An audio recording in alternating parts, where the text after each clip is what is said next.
l'expert offre des garanties en France, et le système est unique, et les étrangers aiment ce système de garantie offert par les ventes publiques, les commissaires-priseurs et par les experts, qui n'existe nulle part ailleurs.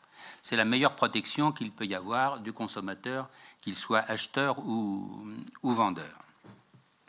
Le poids des experts, quant à l'économie, c'est 2000 à 3000 personnes, avec leurs assistants et collaborateurs, qui utilisent les services de transporteurs, d'assureurs, de photographes, des imprimeurs, des restaurateurs, qui interviennent beaucoup aussi, évidemment, dans les ventes publiques.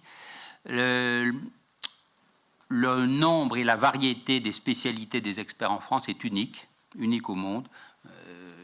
Tout est possible dans l'expertise. On va de plus petites spécialités aux experts spécialisés dans des domaines extrêmement pointus. Et ça aussi, c'est apprécié puisque les experts français sont de plus en plus sollicités pour procéder à des expertises à l'étranger. Par là même, ils sécurisent le marché de l'art. Ils attestent de l'authenticité, de la provenance des objets. Ils participent aussi à la lutte contre le trafic illicite des objets culturels, le vol, les biens et les espèces protégées, qui sont un secteur de plus en plus sensible. Tout cela fait que, avec les textes que je vous expliquais tout à l'heure, le système de l'expertise est parfaitement organisé, et que ça, c'est une excellente chose pour cela. Ils interviennent évidemment dans tous les domaines où il y a besoin d'experts, les successions, les partages, les ventes, les litiges amiables administratifs ou judiciaires, les conseils à des vendeurs, à des acheteurs, la constitution de collections publiques et privées. La connaissance du marché est essentielle pour eux, elle évolue en permanence, donc l'expert doit s'informer des modes et de ses évolutions. Certains secteurs, comme on l'a déjà dit, sont en forte baisse. On parlait du mobilier traditionnel, de certains types de tableaux anciens. Il suffit par exemple de voir l'évolution des ventes et des chiffres d'affaires dans les ventes de spécialités.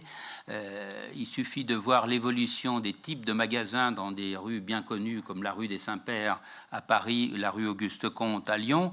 Beaucoup de ces magasins sont remplacés maintenant par des magasins de vêtements ou de décoration. C'est un signe.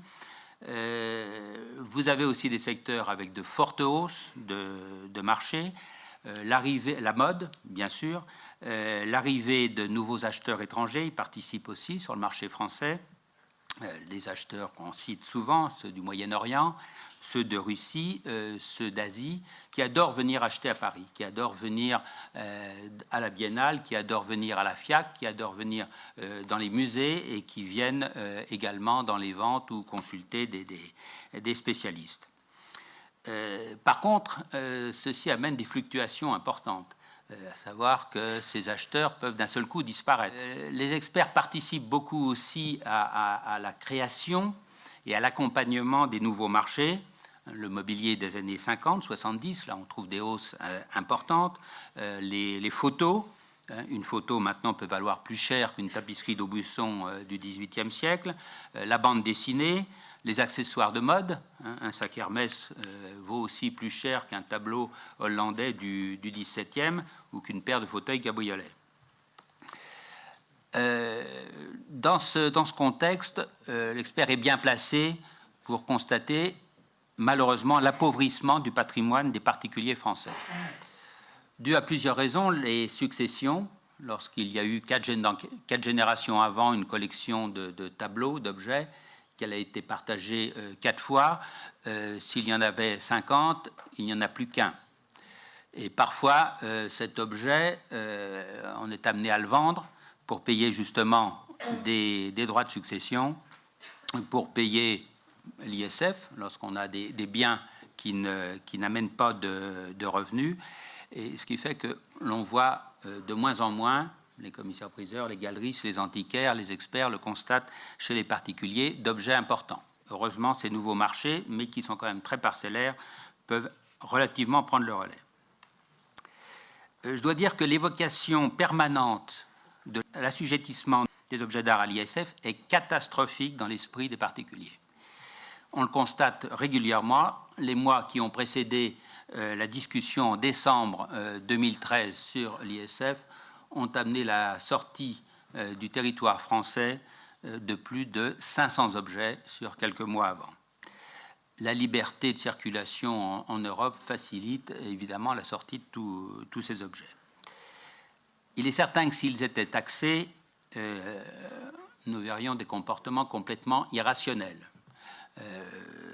Des dissimulations, des sous-valorisations, des ventes sur des marchés parallèles, des exportations, mais aussi des refus de prêts pour les expositions dans les musées, des refus de donner des collections qui ne se feraient plus, ne seraient plus données au musée, ou même simplement des règlements de droit par dation. Or, ces dations, on a vu combien, depuis la création, elles ont enrichi les collections. Le problème énorme serait évidemment la fixation de la valeur de l'objet. C'est très difficile, comme je vous l'ai dit, c'est un marché extrêmement sensible, fluctuant dans le temps, dans la géographie aussi. Il est certain que certains types d'objets valent plus cher à Marseille qu'à Paris et inversement. Les discussions entre experts, parce qu'un expert est un homme prudent qui se prononce qu'après réflexion, mais il peut y avoir des divergences importantes sur une valeur, sur une époque, et là, la fixation de la valeur sera difficile et pourra être beaucoup contestée. On a toujours considéré que la France était un grenier. Il y a 2 greniers d'objets d'art dans le monde, la France et l'Angleterre. Celui de la France se vide, là, il n'y a pas de doute. Comme sous la Révolution, lors des ventes, il ne faudrait pas non plus que ces techniciens partent, comme lors de la révocation de l'édit de Nantes. Bon, c'est un petit peu difficile comme évocation historique, mais enfin, si c'est fait au profit de l'étranger, ce serait dommage pour la France, qui reste quand même un endroit exceptionnel pour les objets d'art.